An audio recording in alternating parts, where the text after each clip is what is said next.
Hai guys, welcome to Teguh Story Channel. Apa kabar sahabat onlineku? Semoga sehat dan bahagia selalu, serta selalu dalam lindungan Allah. Guys, seorang istri di Jayapura tidak pintar berterima kasih pada sang suami hanya karena tergiur ingin menguasai harta dari sang suami dan karena adanya pria idaman lain.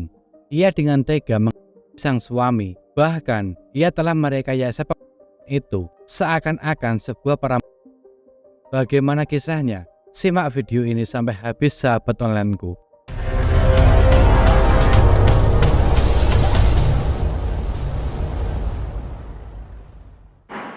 Virgita Lagina Helu alias Caca lahir di Mojokerto 29 Agustus 1996. Caca merupakan anak seorang mantan ART di Jayapura. Ia tinggal di pinggir laut dan tak punya rumah. Pada tahun 2013, Caca menikah di usia 17 dengan seorang pria bernama Nasruddin alias Aci berusia 44 tahun, seorang juragan emas asal Nrekang, Sulawesi Selatan. Saat itu, Caca masih duduk di bangku SMP. Meskipun usia mereka terpaut 20 tahun, nampaknya tidak menyurutkan langkah mereka untuk menjalin pernikahan. Bahkan, pernikahan mereka pun juga disetujui oleh kedua belah pihak keluarga dan tanpa adanya paksaan. Diketahui, Aci memiliki sebuah ruko di daerah Arso II, Kabupaten Kerom, Papua. Di ruko itu, Aci membuka usaha toko emas yang dinamai Cendrawasih. Usaha toko emas ini semakin maju dan dari usaha inilah Aci bisa memenuhi berbagai permintaan Caca, termasuk biaya sekolah, perawatan diri, peralatan make up, mobil, sampai operasi kecantikan dan sebagainya. Apapun permintaan sang istri tercinta ini, Aci dengan senang hati akan menurutinya. Begitu besarnya rasa cinta dan sayang sang suami kepada Caca, akan tetapi perlakuannya tersebut tidak dibalas dengan baik oleh Caca. Diketahui, Caca sudah beberapa kali ketahuan menjalin hubungan dengan pria lain. Meskipun begitu, sang suami Aci selalu memaafkannya. Menurutnya, ia memaklumi sang istri dikarenakan usianya yang masih muda. Hal tersebut bukannya membuat Caca berubah, justru masih saja ia menjalin hubungan dengan pria lain di belakang suaminya. Hingga sampai suatu hal terjadi, Caca tengah menjalin hubungan dengan seorang pria bernama Mahdi Meherban, seorang warga Afghanistan berusia 24 tahun. Diketahui, Mahdi baru tiba di Papua pada awal tahun 2021. Sejak pertama tiba di Papua, Mahdi tidak memiliki pekerjaan sama sekali. Tak lama setelah luntang-lantung di Papua, Mahdi akhirnya bertemu dengan Virgita Lagina Helu alias Caca. Mereka kemudian menjalin hubungan secara diam-diam karena Caca sudah menikah. Sayangnya, Caca hanya dijadikan ATM berjalan oleh Mahdi. Caca dimanfaatkan untuk memenuhi kebutuhan pria tersebut. Saat mengambil hati Caca, Mahdi hanya bermodalkan tampang dan tato romantis di tangannya yang ia jadikan sebagai simbol cintanya kepada Caca. Luluh dengan cara tersebut, Caca semakin dekat dengan Mahdi dan demi pria tersebut, ia nekat merencanakan pembunuhan kepada sang suami. Tidak hanya sekali, sejak Februari 2021, ternyata Caca dan Mahdi sudah 2 kali merencanakannya, akan tetapi selalu gagal. Pertama, Mahdi ingin membunuh Aci dengan modus toko emas, akan tetapi gagal. Kedua, Mahdi meminta Caca untuk memberikan zat kimia kepada suaminya, tetapi gagal juga. Dan yang ketiga inilah rencana mereka baru berhasil. Namun, mereka juga harus membayarnya di balik jeruji. Pada tanggal 28 Juni 2021, Caca bersama Aci pergi ke Jayapura dengan mengendarai mobil Honda Jazz berwarna merah untuk melakukan berbagai hal. Salah satunya berbelanja di mal dan ke apotek. Di mal itu, ternyata tanpa sepengetahuan Aci, Caca bertemu dengan Mahdi di toilet. Dan semua memang sudah direncanakan oleh mereka berdua. Mulai dari runtutan waktu, tempat, dan saatnya eksekusi. Tak terasa waktu sudah semakin malam, hingga akhirnya mereka memutuskan untuk pulang.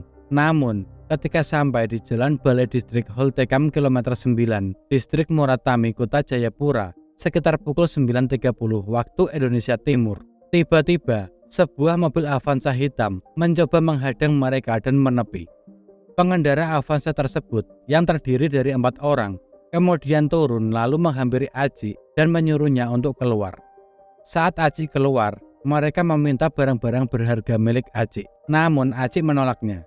Mendapatkan penolakan itu, mereka melayangkan sajam ke arah Aci hingga berkali-kali, yang akhirnya membuat Aci bersimbah cairan merah dan meninggal dunia.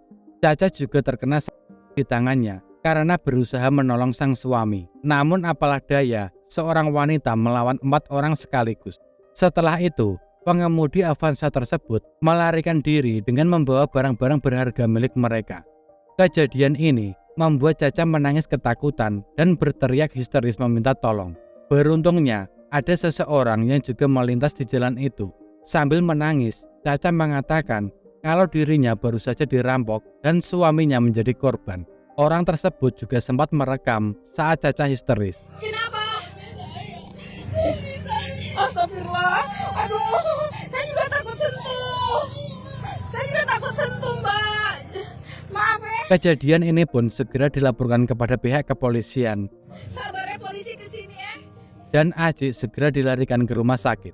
Video rekaman tersebut juga viral, banyak yang mengecam para pelaku. Sementara itu, polisi segera melakukan pemeriksaan. Dari hasil pemeriksaan, polisi memperoleh rekaman CCTV dari Apotek Kimia Farma Jayapura, yang mana tampak sebuah mobil Avanza hitam datang dan parkir di sebelah mobil milik Aci dan Caca. Mobil Avanza tersebut kemudian membuntuti mobil Aci hingga di TKP. Diketahui, mobil tersebut milik seseorang yang ia sewakan kepada seorang tetangga kosnya bernama Mahdi Meherban, seorang warga Afghanistan. Namun, saat didatangi di kosnya, pria itu tidak ada. Polisi kemudian melakukan perburuan dan berhasil menangkapnya di Bandara Sentani ketika hendak terbang ke Jakarta pada 2 Juli 2021. Kepada polisi, ia mengaku ada dalang di balik kejadian itu, yakni istri Aci sendiri, Virgita Legina Helu alias Caca. Dengan demikian, polisi pun segera bertindak dengan menjemput Caca yang saat itu berada di Nrekang, Sulawesi Selatan, yang merupakan tempat asal sang suami. Sebelum dijemput polisi, Caca tampak seperti orang linglung dan stres. Namun ternyata itu hanyalah akting belaka. Dan saat polisi tiba, semua orang terkejut, bahkan ada yang menyorakinya. Orang yang tadinya bersimpati dengan Caca berubah mencibir karena selama ini ternyata ia hanya bersandiwara menjadi korban atas kejadian yang menghilangkan nyawa suaminya itu. Selanjutnya, Caca dan Mahdi dibawa ke meja hijau untuk menjalani sidang di Pengadilan Negeri Jayapura. Keduanya didakwa melakukan pada Nasruddin alias Aci. Di pengadilan, Caca mengatakan Mahdilah yang bersalah, bukan dirinya. Mahdilah yang merencanakan semuanya. Ia sendiri juga yang mengeksekusinya. Menurut Caca, awalnya ia tidak memiliki rasa sayang kepada Mahdi. Ia hanya iseng-iseng untuk memenuhi kebutuhan biologis yang tidak ia dapatkan dari sang suami karena menderita diabetes. Selain itu, Mahdi kerap meminta uang kepadanya. Jika ia tidak memberikan, Mahdi mengancam akan membongkar hubungan mereka kepada suaminya Aci. Karena takut akan hal itu, Caca terpaksa memberikan semua keinginan Mahdi, termasuk membiayai kehidupannya sehari-hari dan membayar sewa kos sebesar 3,5 juta per bulan. Untuk memenuhi semua kebutuhan Mahdi, Caca memakai uang milik suaminya dan tanpa sepengetahuan sang suami. Dan menurut Caca, Mahdi berniat Aci agar mereka bisa menikah dan Mahdi bisa menjadi WNI. Selain itu, ia juga ingin mengambil alih toko emas milik Aci. Di sisi lain, Mahdi juga memberikan pernyataannya sendiri. Menurutnya, saat pertama kali bertemu dengan Caca, Caca mengaku kepada Mahdi bahwa ia belum menikah. Dari situlah awal mula hubungan mereka terjalin. Bahkan, keduanya juga sering melakukan hubungan suami istri. Caca juga mengungkapkan kepada Mahdi kalau dirinya memiliki masa lalu yang kelam. Atas pengakuannya itu, Caca berharap Mahdi tidak akan meninggalkannya. Mahdi pun berjanji tidak akan meninggalkan Caca. Sejak saat itu, Caca menyewakan sebuah kos di dekat tempat tinggalnya di kawasan Arso 2 agar mereka bisa sering bertemu. Saat Mahdi ulang tahun, Caca memberikan sepeda motor sebagai hadiah ulang tahun. Bahkan, Caca juga menyewakan mobil untuk Mahdi selama 2 bulan. Dan di kos itulah Caca menyampaikan keinginannya. Ia ingin membunuh seorang, namun saat itu Mahdi tidak tahu siapa orang yang dimaksud. Caca lalu memberitahukan siapa orang itu kepada Mahdi, yang ternyata itu adalah Aci, suami Caca. Sebenarnya, saat mengetahui Caca telah bersuami, Mahdi ingin mengakhiri hubungannya dengan Caca. Namun ia takut karena ancaman Caca, sebab ia mengetahui rencana Caca terhadap suaminya Aceh. Menurut pengakuan Mahdi, ia tidak melakukan itu. Ketika ia tiba di sana, suami Caca sudah tidak sadarkan diri dan bersimbah cairan merah.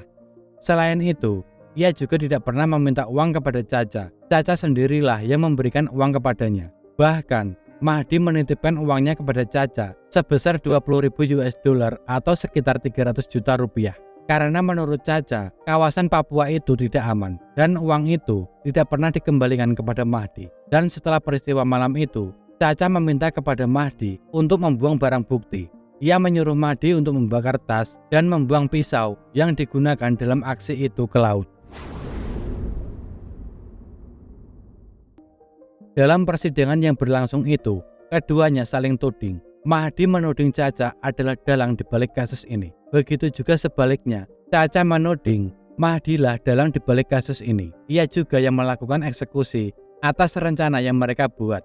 Setelah melalui berbagai penyelidikan, vonis pada Caca dan Mahdi dijatuhkan pada April 2022 oleh Pengadilan Negeri Jayapura. Keduanya terbukti bersalah melakukan terhadap Aceh. Mereka melakukan persekongkolan agar bisa bersama-sama selamanya dan menguasai harta Aceh. Caca selalu memberi kabar secara intensif melalui WhatsApp dan video call ke Mahdi terkait keberadaan serta kegiatannya pada hari kejadian dari pagi hingga malam kejadian. Sehingga Mahdi dengan mudah dan berhasil melaksanakan niat mereka. Perbuatan Caca itu padahal korban adalah suami sah yang seharusnya dilindungi. Hanya karena cintanya hingga berujung mati. Akibat peristiwa ini, Mahdi dijerat pasal 340 KUHP dengan ancaman 20 tahun penjara. Sidang sempat ricuh setelah pembacaan putusan Mahdi. Pihak keluarga marah, memukul jendela, dan nyaris memukul Mahdi lantaran hanya divonis 20 tahun penjara yang lebih ringan dari tuntutan jaksa, hukuman seumur hidup. Sedangkan Caca dijerat dengan pasal 340 KUHP, Jungto pasal 55 dan 56 KUHP dengan ancaman penjara seumur hidup karena perannya dalam kasus ini sangat besar. Ia yang merencanakan dan menyuruh membuang barang bukti. Adapun hal yang meringankan terdakwa Caca, yakni mempunyai seorang anak yang masih kecil. Setelah putusan ini dikeluarkan, muncul berbagai pertanyaan dari penasihat hukum Caca. Di antaranya, kalau dua-duanya turut serta, maka siapa pelaku eksekutornya? Kemudian dalam pertimbangan putusan, mengarahnya eksekutornya adalah Mahdi. Namun begitu diadili dalam putusannya itu turut serta, malah lebih ringan hukumannya Mahdi 20 tahun penjara daripada Caca yang divonis hukuman seumur hidup. Ia juga mempertanyakan kenapa yang lebih berat hukumannya justru Caca.